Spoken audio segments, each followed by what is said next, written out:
This is Extra Paycheck Podcast, episode number 24. You're listening to Extra Paycheck Podcast, where you will learn how to build and grow your own successful online business. Now, here's your host, Alex Soul. Welcome to yet another episode of Extra Paycheck Podcast. This is episode number 24, and today's special guest is Pete Walter from dealwiththemedia.com. In today's show, Pete will be sharing a lot of great information on how to get the media talking about your business. Goldmine of information, so enjoy today's episode. Hi, Pete. Welcome to the Extra Paycheck Podcast. Hi, Alex. Thank you very much for having me. It's great to be here. Pete, tell us a little bit more about yourself, your story, and your business. What is that you do? Yeah, well, I am currently running a business called dealwiththemedia.com. And how I got to start doing that was originally I was a television producer, and I made programs for the likes of the BBC here in the UK and MTV. And worked with quite a lot of famous people, which was a lot of fun. But after a while, I started to get a little disillusioned with working in television. So I actually ended up becoming what's called a media trainer. And that's someone that helps people who haven't been on television or radio or in magazines or newspapers perform better when they get the chance to be on those media platforms. So quite a lot of people in business get asked to appear on television, and they've never done it before. And it's a huge opportunity if you ever get that chance to be on TV. And it's important to make the most of it and not panic. So I ended up teaching people how to do that. But then I kind of realized that all of this advice that I was giving out was going to very large companies who could afford to pay for it. And I thought, being a small business person myself, wouldn't it be useful if small business people had the opportunity to access all of this information? And so the way I thought would be most useful and cost effective for that to happen was to put it all online. So I've created a few different resources on this website, dealwiththemedia.com, in collaboration with a few other media trainers and one very famous TV anchor called Sir Trevor McDonald. And that's all on the website. So I've been working on that for about a year now and really enjoying making a difference to small businesses. That's really awesome, Pete. Thanks for sharing that. And I guess you're enjoying the whole entrepreneurship journey compared to having a job in that world. Yeah, absolutely. I think it was one of the things that took me out of television was that I came up with an idea for a show that ended up being created in the US. I think Jay-Z worked on it, or was featured on it even. And the company made quite a lot of money out of it. But I was just on a regular salary and on a sort of short contract. That's the way that it works in television, particularly in the UK. And I didn't really sort of see any kind of money out of that idea. And I thought there's something kind of wrong with this. Like, why are all these people coming up with these amazing ideas for this company, and then they sort of don't even get a permanent job out of it? So I thought it was time to leave the television industry and try and create my own way in the world and actually get paid for my own ideas. Totally, man. I agree with that. And one of the things that I kind of always not scared me but surprised me is that, let's say in Canada, if you want to work as a mechanic, right? Yeah. You do your courses, then you become an apprentice mechanic, and then you finally get hired by, let's say, dealership. Right? So dealership will pay you, I think it's a minimum of $11 per hour. This is where you start. Yeah. However, they charge the client about $120 per hour to fix their car. Yeah. And I'm like, that's incredible. Yeah, I understand that the manager needs to get paid and they have to pay the rent, but they're charging more than 10 times what the actual guy that does work Yes. gets paid, right? Yeah. And the example that you mentioned is even worse. It's a lot worse because they could potentially make millions and millions of dollars out of your idea, and you just get your salary and thank you very much, goodbye. Exactly, and that's the kind of the effective kind of almost slavery in an extreme example of that sometimes working trading dollars for hours, as they say, can have on your life. So it's nice to try and do something where you feel like you've got a bit more self-determination going on, for sure. Yeah, that's awesome. And so do you just teach people how to act and how to behave during their interviews and being on television, or would you also help people to actually get on television? Yeah, so I guess that's part of the journey that I've gone on when starting this business. Initially, I thought, well, I'll just put all the information about once you've achieved media attention, what to do with it. So how to be on TV, how to act when you're around newspaper reporters and all that sort of stuff. And then I realized, although that information is something that people want, I think what they also want, at least equally, is how to get the media's attention in the first place. And so when you put those two things together, that's when it starts getting really powerful, especially for small businesses. So there is information on the website for sure about how to get started, how to get in journalists' good books, and how to start kind of building a kind of media presence. But I mean, I'd be happy to share a few getting started tips if that's something you think your audience would be interested in. I would love that, Peter. Okay. Well, I think the one thing that you can do today for free that if you haven't already done this, I think you should, is go to a website called helpareporterout.com. Yeah. Is that something that you use, Alex? I don't use it, but I am signed up. Yeah. And I get the inquiries, like everybody else. I think you get inquiries on the subjects that you selected or the industries that you selected. So I get the emails from them all the time, but I haven't actually looked into it enough to. Actually, I did, to be honest. For the first few weeks, I've been reading those emails and I looked at them, and many times I was turned off either because the request that they had came from a anonymous reporter. Yeah. So you have no idea where it's going to go. Yeah. Or often it came from publications or websites that I looked at, and it was obviously not really anything media related. It was just, bad websites, let's say. Blog or something. Yeah. Yeah, and I know that there's some gems there, but you have to pick them. Yeah, absolutely.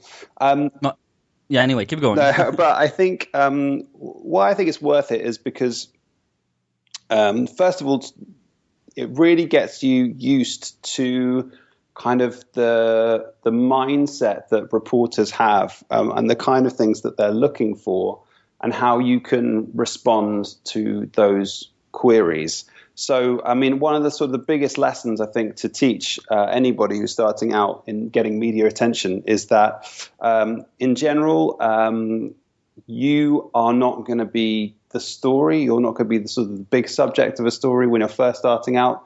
What you need to do is you need to adapt your story or your point of view to an existing story in the news.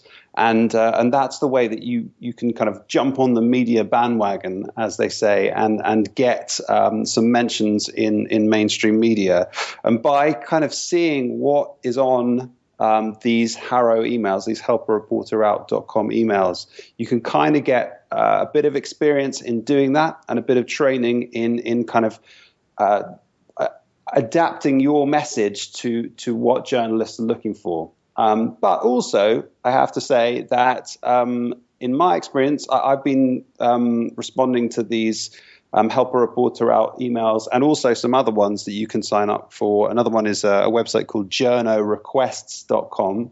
And that's more kind of UK based, whereas Harrow is more kind of US and sort of North America. But I found that I get a kind of response rate of about kind of 1 in 5 people get back to me. Wow. And that's been useful in terms of, for starters, getting links to my website. That's helped out with kind of with SEO stuff. But also it sort of helps build a kind of back catalogue of references that you can then use when you want to move up to the next level of approaching reporters. So nothing really like anything in life. If you've got a bit of a track record, no matter at what level, it's going to help you sort of move up to the next stage. Whereas it's very hard to just go into a reporter on a big paper or a big TV show and say, I'm the expert you need for this item. Mm-hmm. I guess unless you have like a really breaking story, which is totally different. Absolutely. I mean that is always the case. If you've got something truly unique, then by all means, it's worth approaching reporters. But in my experience of being on both sides of it, of being in the media, I worked at BBC News, for example, for 4 years. And kind of saw what stories constantly make the news, and also trying to get media attention myself. I can and working with many people that are trying to get media attention. Those stories don't come along very often, unfortunately. So it's got to be something really spectacular and unusual for you to make the news just off your own back. Yeah. And you know what happened once to me? Actually, it was about 7 years ago, I think. The Fox News, they ran a morning story on some subject. Uh-huh. And they picked one of my websites as an example of a certain product, right? Wow. I didn't know that at the time. Mm-hmm. And the thing is that they weren't... It was more like like a lot of people are buying this product, and like here we're looking at this website called XYZ, and like they have this product for sale. They didn't give the domain name of the website, just the name of it, and like they showed it on the news, right? How it looks. Yeah. And that morning I woke up, and in my Yahoo advertising budget, I didn't set up a maximum, and I spent like $1,000 in 3 hours. And I made not a single sale.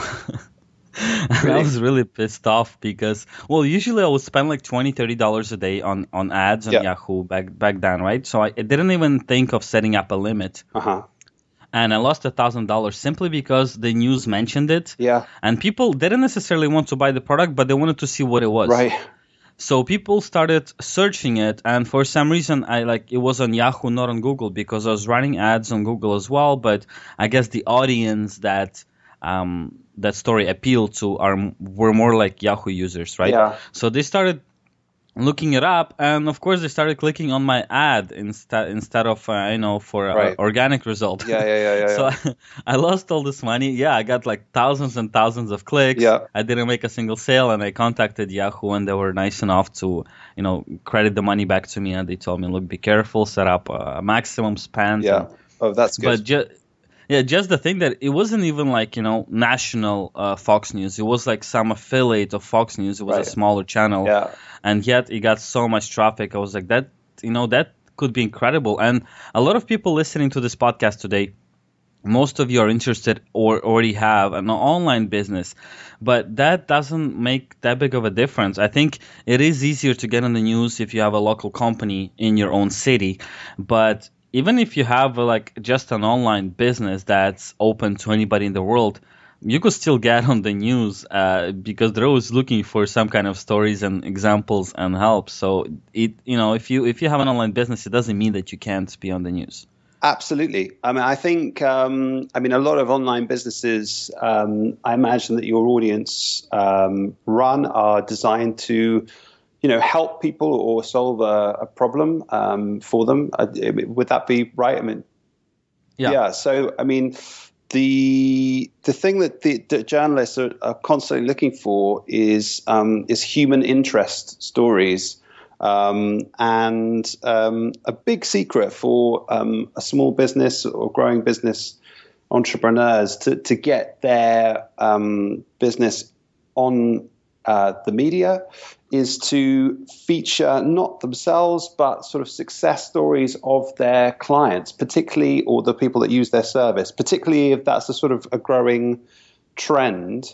So, for example, if you were running a hair dressing salon and you created a new haircut, it would be the people who are going out into the world with this new haircut and getting attention from people, and maybe getting more drinks bought for them in a bar or something like that.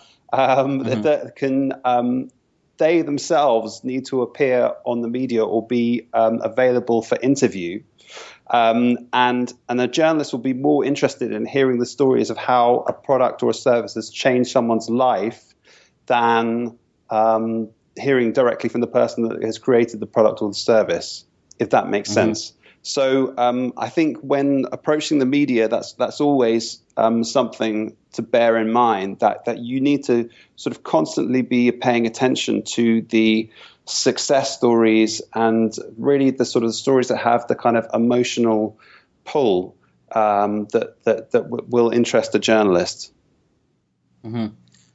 Yeah, and I was thinking, actually, that's a good question to ask you, I guess. So let's say we're watching a report on the news, on the morning, or on local news, and they're talking about a heat wave. Yeah. How it's really hot and everybody thirsty. And then they pick up this guy and they're like, this guy, the owner of Super Ice Cream Store, claims that he's sold 3 times more ice cream today than he usually does. Yeah. Right? So they show his little shop, and is that, would you say that it's usually, like in this kind of story, that guy would be a random ice cream shop owner, or would it be someone who's actually reached out to them and they got in contact with? I think that on the whole, reporters and journalists are incredibly busy people, and they're usually responding to very tight deadlines. So anything that you can do to make their lives easier is going to help a lot. So in that context of that example, I think it's highly likely that an ice cream vendor who was kind of proactive and was thinking ahead could phone up the reporter or the news channel and say, hey, listen, we're selling ice cream like hotcakes. That's a huge sort of tautologist statement. But selling ice cream like ice cream on a hot day would have been a better phrase, but there we are. And then that's immediate kind of like visual representation of a hot day for a news reporter, and it suddenly gives them an opportunity that they didn't have before. So I think that's a very good example of how you can kind of take advantage of a story like the weather, which is always going to be a kind of big local news story. So absolutely, I think that's definitely would have been the case. Yeah, and like you said, in this case, you're not the story; you're just an addition to it. Exactly, or you're just being useful. I mean, that's such an important thing to be as helpful as possible to a journalist and to the media in general is really one of the keys to getting featured. That's really awesome, and I always thought of that, and I think I've actually sent a few requests or proposals, whatever you want to call them, long ago to the local media, and I never got answers from them, but whatever, I don't really care. Well, what were they about? Do you mind me asking? I really don't remember. It was like 7-8 years ago, so I don't remember. It was about some, I think local website, not local websites. That's the thing, it wasn't local. I think it was about some websites that I had. And I'm pretty sure I didn't approach them properly, and it wasn't, because I'm sure that if I wrote the whole article for them, and mention that business as by the way. Yeah. But I think it was more like, hey, I have this website and I think you should talk about it because this is interesting. Sure. It was something like that, and then I realized that, okay, that is stupid. Nobody's going to answer to that. But, yeah, I mean, I guess, have there been any kind of news stories recently over the last sort of year or so that you thought you could be a good commentator on? Well, if you look at it, let's say with the Extra Paycheck blog, it's always a good story. Yeah, because especially now, now we're still going through bad financial times and recessions everywhere around the world. So I'm sure if you figure out how to incorporate that into a story, you could always pitch it to so many publications and even local news stations, just telling them, look, although there are recessions, there's a lot of people that are making money online from all over the world, so they're more independent. They don't depend on the local conditions, stuff like that. Yeah, for sure. I'm sure you could always do that, but it's not something I'm actively looking into right now. No. So I don't think about it, but I'm sure it's possible. And well, now that you're telling me what you're telling me, I have more bells ringing, and I'm like, yeah, you could do that, and for this business you could do that, and for this website you could tell this kind of story. And so yeah, totally. I think also it's a really good kind of exercise to put yourself through, even if you don't end up getting any media attention off the back of it, which if you use the right kind of tools and approach journalists in some of the ways that we've been discussing, I think the chances are that you're likely to get some media coverage at the end of it. But even if you don't, I think what it does is it really kind of helps you work out the stories that you're trying to tell through your own communications, through your own your own podcasts, your own emails, your own websites, and that kind of is a really helpful process. I think it certainly helped me. I don't know whether that's sort of something that you've considered. Well, I will consider it now. I mean, I just sort of I've been. Over the last few weeks, I've been talking to some entrepreneurs who've had real success through going down the kind of media route more so than advertising, particularly when they were first getting their businesses off the ground. There was a guy from a company called Test Birds who I was speaking to, the founder of that, and they are a company that do crowdsourced testing for computer games. So a computer games manufacturer will send a game to them, and they have a huge amount of kind of volunteers that they've sourced who will play the game and then come back to them with a rating. So very useful service, but they weren't really getting anywhere. It was just a sort of a guy who was just basically kind of bootstrapping it off the ground himself in Germany. And then he managed to get himself featured in just a few entrepreneurial based magazines in Germany off the back of entering a competition, an entrepreneurial competition. He was interviewed for that. And then from that, someone noticed his idea and offered to be his first major client. It was a computer games company in Europe. And that was the real catalyst for his business to grow.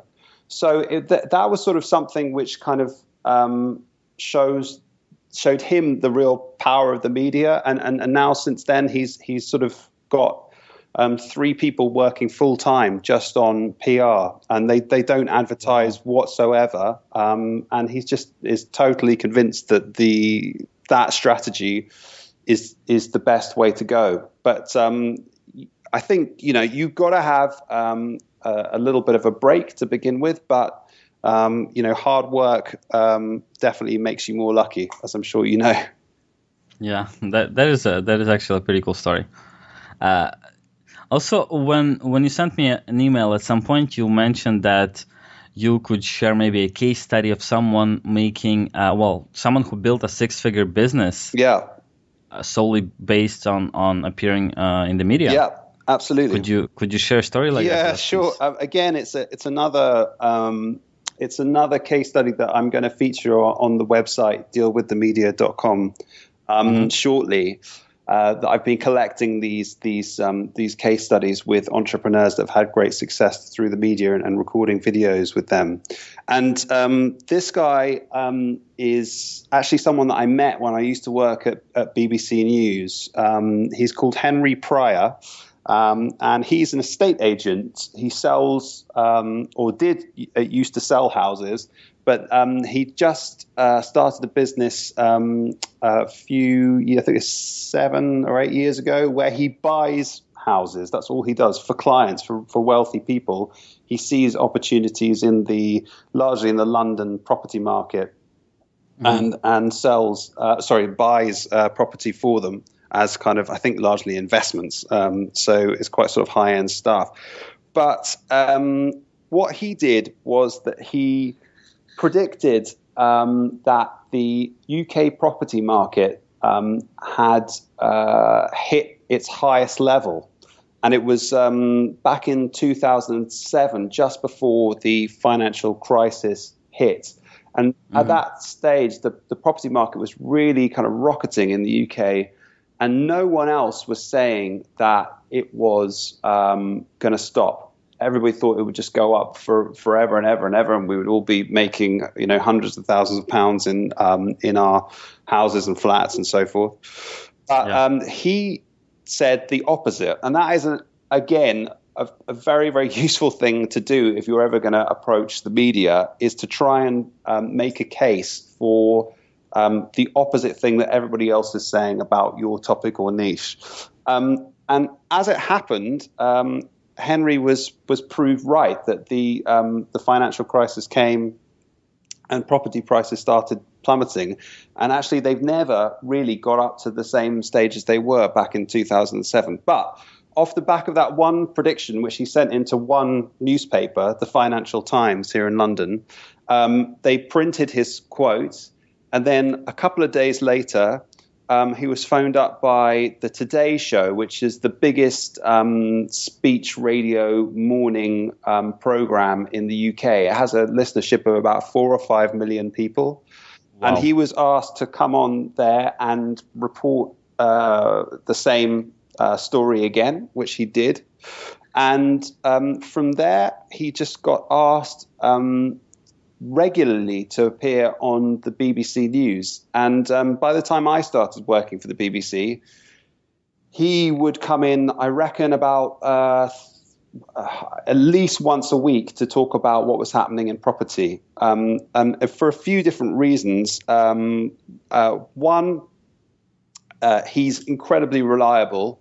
Two, he's a very good communicator, but that is something that, as he admitted himself, has really been built up through practice, because he's had, luckily for him, quite a lot of practice appearing on the radio and on television, but in newspapers. But three, he always has something kind of interesting to say for every single broadcast that he does. He tries to find one fact that he can kind of get in early, and those are his main secrets. But he absolutely ascribes his total business that he's built up to his appearances on the media, because he's a one-man band. He's a solopreneur, if you will. And but as he says himself in the interview we did together, he has the media profile of a company of 100 people, and that's just because he got lucky once. But once he was in there, he made sure that he made the most of that opportunity. And by being friendly to journalists and by kind of playing their game and always turning up and always having something interesting to say and always bring a bright and bubbly personality, he's made himself really indispensable as a property expert. So now, I mean, as he says if you look up his Twitter profile, which is just at Henry Pryor, he describes himself as the BBC's favorite property expert, and that's exactly what he is. And he must make, by his own admission, well over six figures a year just through the publicity that he gets from being on the television and radio and the news. Yeah, that's crazy. And I could only imagine how many people he gets as clients simply because, he's a known expert now. Yeah, exactly. I mean, he's just got the credibility is massive. Again, something he says in his interview is that if you Google his name, Henry Pryor, it's got a Y in the surname, by the way, Pryor, like Richard Pryor, I think the comedian. Mm-hmm. Underneath is all of these articles from big media institutions, big newspapers, big magazines saying, here's what property expert Henry Pryor says about X, Y, and Z. And he said, just because, those big media organizations say he's an expert, in the minds of anybody who sees that, they'll think that he's an expert as well, and is someone that really should be worth talking to. So, I mean, the kind of friction, as they say, from being a lead to a sale is eradicated into almost nothing by the fact that he's got all of these big familiar media brands saying that he is the go-to guy to speak to about property in the UK. Mm-hmm. Yeah, that's crazy. Yeah. How you said one little comment or one little story. Well, you said that he sent in a story to a newspaper and they just published a few of his comments or few of his quotes, right? That's exactly right. Yeah. I mean, again, as I said before, because he was sort of saying the opposite to what the current opinion was. But he was clever enough to do that. He's very, if you go and watch the interview when I do publish it on the website on Deal with the Media, he's very English. He's very kind of downplays all of his success and says, it was nothing, but actually he was clever to do that, and that's a tactic I would really recommend all of your audience giving a try to. That's really awesome. And I had another question for you, Dan. It's kind of relevant to that. So let's say I don't want to. No, that's another question that I'm going to ask you. The question is, how do I find people to get in touch with, either locally or international, other country publications? Yeah. If I just want to send them either a proposal of a story, or if maybe I want to send them like an article, how do I find the right person to get in touch with? Yeah. Well, the real goldmine for getting in touch with journalists is Twitter, and most journalists these days are actually legally contracted to do a certain amount of tweets, and they're judged by their editors and by their bosses on how well their articles are performing on social media. So it's really, really important that they're very active on Twitter and responding to lots of people and building up their own audience. So they'll actually be quite keen on the whole to talk to people on Twitter and sort of engage with them. So I would say that's a really good place to do just a search for a journalist, and then plus the niche that you want to search for, or for the area. But you can start off by finding the kind of publications that are appropriate for you. And then just look through the articles on that website, and usually there's always a name about who has written the article, or if it's a piece on the television, at the end of it they'll say, it's Pete Walter reporting for Deal with the Media here in London, and they'll sign off with their name, and then you can just search for their name on Twitter and start following them. Preferably before you talk to them directly. Maybe sort of retweet a few of their articles, or kind of like comment nicely on some of their articles. But then eventually, it's the sort of standard thing that standard advice that you get quite a lot from people about approaching what they call it, sort of tastemakers or influencers. Influencers, exactly. Online, it's exactly the same with journalists. Try and treat them like a human being and butter them up a bit before you contact them.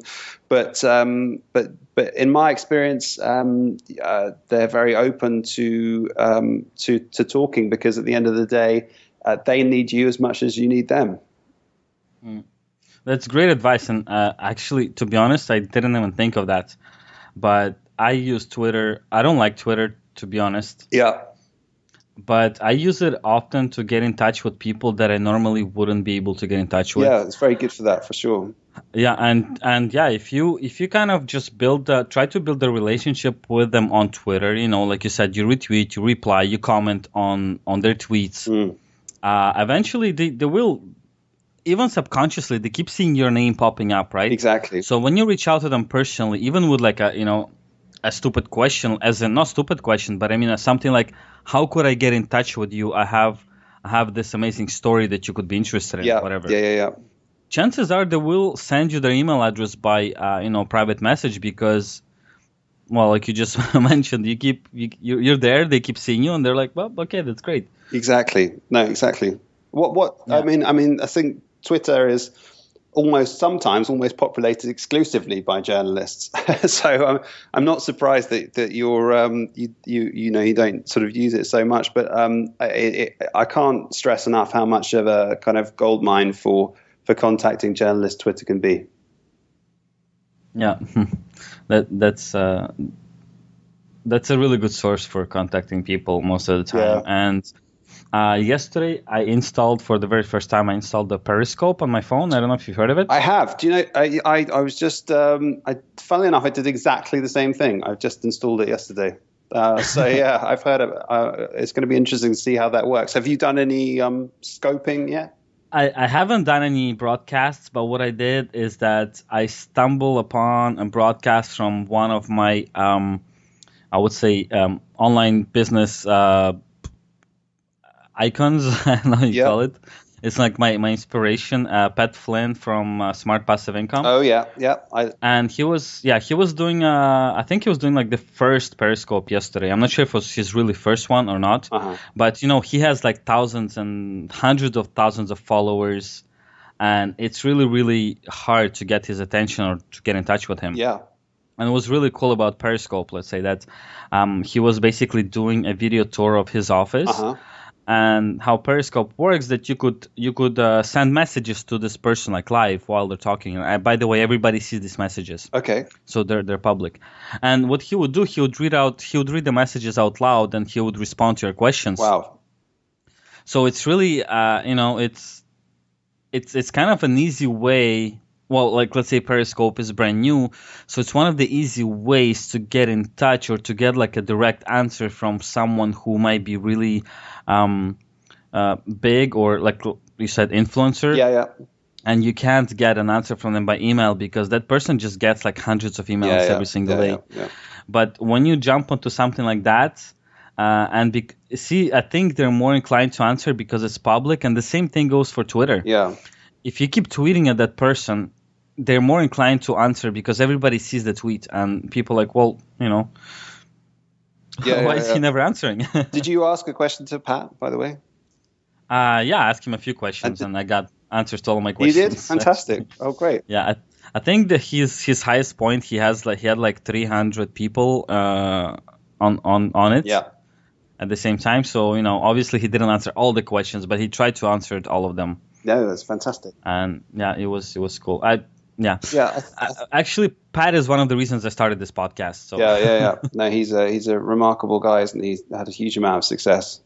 Yeah. I mean, I think it's just something you said kind of made me think about something that we discuss on the website sometimes. It's just like this whole notion of how many hits something has, or how many people are watching. And you mentioned that he had 300 viewers for this Periscope, and that's really great. I mean, and it's a different form of communication, because obviously He can talk to every single one of you, and it's almost like you're live in a small venue, in a small theater or something, and you can kind of like be right there and have a kind of, almost a sort of like a conversation live with him, which is fantastic. But the sort of the sheer numbers that you still get in kind of conventional or older types of media are sort of so big that we kind of like don't really think about them anymore. I mean, like if you think about how long or how fantastic it would be to get, 100,000 views on YouTube, and how long that might take for most people to get up there. The nightly news on the BBC, for example, has 8 million people watching it. And if you can get on that in for one evening, that's 8 million views, if you like, that you get in 30 seconds. So it's still something that I try to get across to people, that it's an equally kind of important thing to go after sort of conventional media as well as new media sources like Periscope and like Twitter and things. Although I myself, I'm a big fan of all of those media as well. But I think it's a matter for me of playing both games at the same time. Mm-hmm. Yeah, totally. And Pete, I have a last question for you. So my business is something that I sell internationally, and I think that local media wouldn't be interested, or it's not the market that I want to promote to. Mm-hmm. So I want to get on, let's say, Huffington Post. Yeah. What's the best way to approach them? Like those big media online publications. Yeah, absolutely. I mean, I think it's a case of doing the same thing in terms of having a story that is topical, that is relevant to that audience, that is unusual, and that has some kind of human interest angle. If you've got all of those things in one story, then they're going to be interested. I think that, again, I know with the Huffington Post that people have had success by following their journalists on Twitter. They're very easy to find. Some of them, I know for the Huffington Post, even list their email addresses in their Twitter bios. So go and find them, follow them, comment on a few of their stories, and then send them an email with your suggestion. If you've read a few of their articles and you like what they've written about, it doesn't hurt to mention that in your email, saying, look, I've seen you write about X, Y, and Z, really enjoyed those articles. I've got something to say about the same topic or a similar topic, and here's why my take on it is going to be different from what you've written about, but can sort of follow in the same theme. And so I think it's really worth going after those places. I mean, I guess there's that. There's also the chance to approach them as a contributor yourself, and this is something that I am actually going to do tomorrow. I'm going to approach the Huffington Post with a blog that I've written about how to become the go-to guy for your niche in the media. So I'm excited about how that's going to go. I've managed to write for a big paper in London called the Daily Telegraph, using those sort of similar tactics. It was about I wrote an article about Google for them, and it was just how I achieved that was exactly the method I described. I just got in touch with the small business editor at the Daily Telegraph and pitched the story in a way that I knew would appeal to her and her audience, and it worked. That's nice. And the Daily Telegraph is actually the newspaper that they always give you if you fly with British Airways, even from Canada. Okay. So it's not just the UK market, it's international market as well. They've got a big international presence online, the Daily Telegraph, for sure. And also on airplanes, as it happens. Yeah. Yeah, I would appreciate it if you let me know how your Huffington Post page goes. I'll definitely share that with you and let you know. Yeah, so that's part of it. I mean, I'm doing a 30-day media challenge at the moment where I'm trying to get as many email subscribers to my website as possible. I set myself a target of getting up to 1,000 email subscribers by the end of September, but I've turned off all my Facebook ads, which I was using before, and I'm only going to use throughout September media outreach to get traffic to my website and get people signing up for my email list. And so getting an article on the Huffington Post is a big part of that strategy. So I look forward to filling you in on how that goes. Yeah, that's really awesome. And well, I guess I'll ask you another question. This is mostly related to you personally. Since you started your own business, you've quit your job, you started your own venture. It's been a year, you said, right? About a year. Since filming the content originally, it has been about a year. Yeah.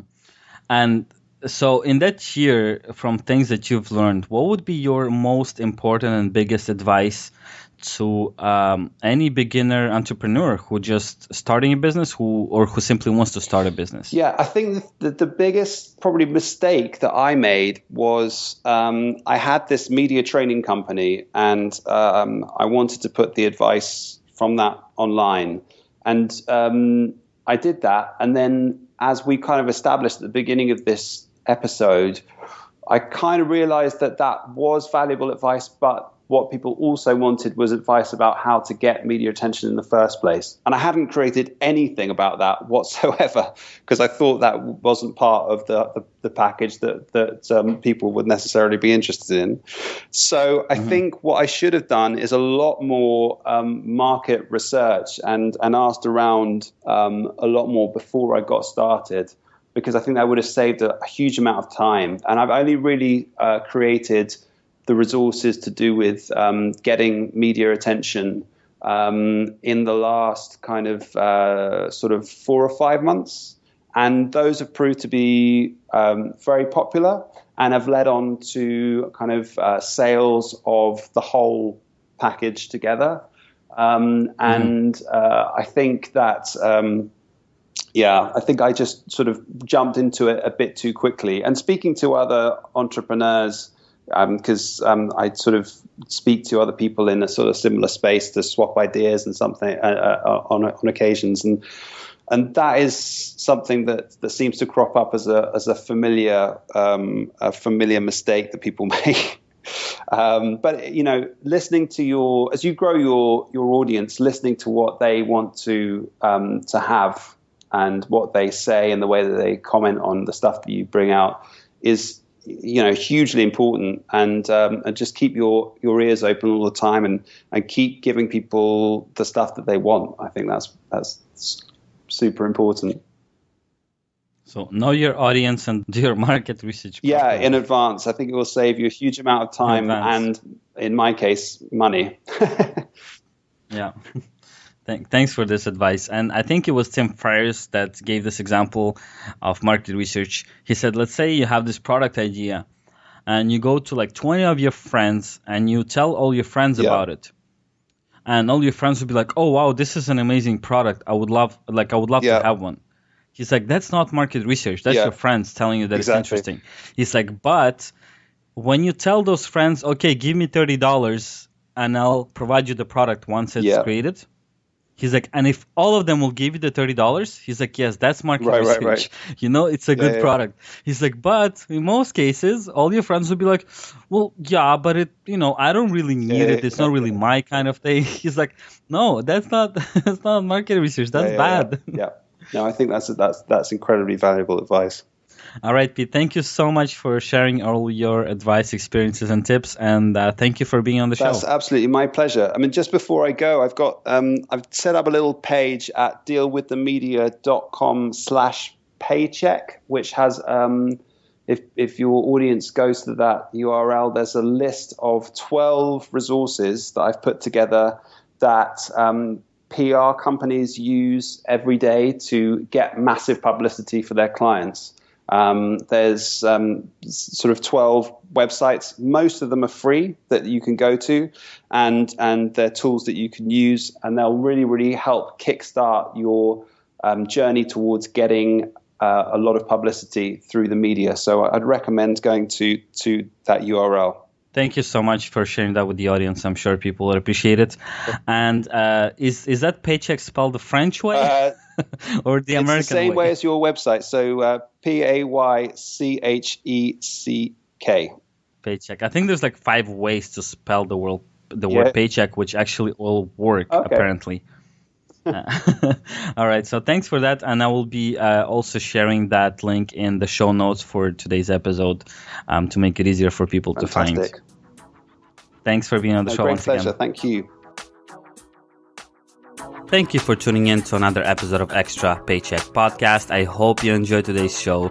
As usual, I will be putting up the show notes page at extrapodcast.com/24. Also, you can subscribe to the show, leave a review and a rating, which I would really, really appreciate at extrapodcast.com/iTunes, or simply look up Extra Paycheck Podcast on iTunes Store. Once again, thank you for tuning in, and I'll talk to you next Monday.